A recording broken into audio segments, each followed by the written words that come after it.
Hi! Ako nga pala si Movie Girl ng Marinduque, single mom. Tara, samahan niyo ako bilang isang movie lady rider at isang tindera.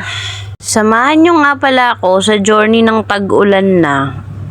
Tag-ulan na po ngayon guys, kaya kahit umulan, bumagyo, ay nagbibiyahe pa rin kami mga MC taxi kasi kailangan namin.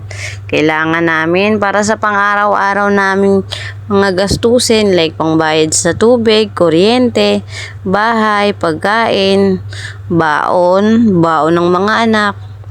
Lalo na po sa akin, sobrang hirap po. Dahil nga po, isa nga akong single mom. Sa panahon nga po ngayon ay sobrang hirap na dahil po madalas na lagi umuulan, umaaraw, umuulan, umaaraw. Paulit-ulit na routine sa aming buhay araw-araw sa kalsada. So patuloy kaming lumalaban kahit na maulan.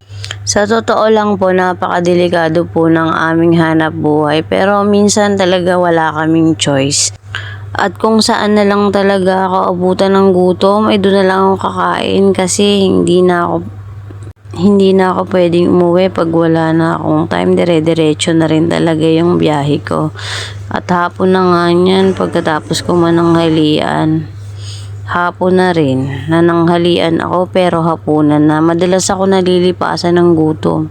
Napadaan nga pala ako sa boarding house ng mga kapatid ko, kinamusta ko lang sila.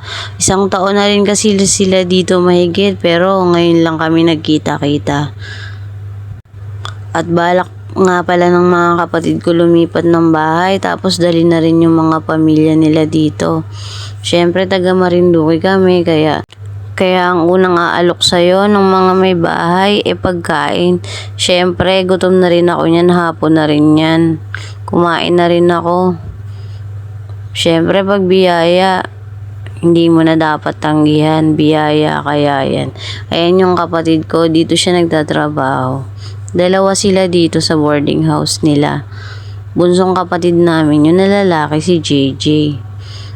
Siyempre, nakakita na naman ako ng saging. Paborito ko kaya yung saging. Kumain na rin ako.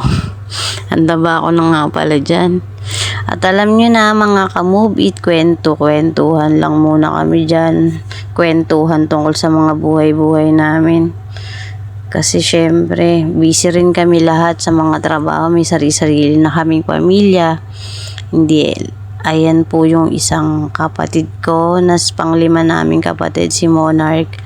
Mga 1 oras lang din ang tinagal ko sa boarding house ng mga kapatid ko kasi kailangan ko na ring umulis, kailangan ko rin maghanap buhay agad-agad.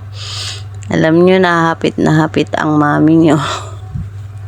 Yan nga pala yung motor ng mga kapatid ko, yung white tapos yung kulay black na malaking motor doon. Inabot na nga pala ako dyan ng alas 9 ng gabi. Mga alas 9 ng gabi nga pala mga ka-movie tayo, umuwi na rin ako kasi delikado na. Delikado na ang panahon. 15 nga pala yan, may i-claim kami sa bayan. Yung voucher na free food ni Move It. Sayang din kasi mag-e-expired na yan.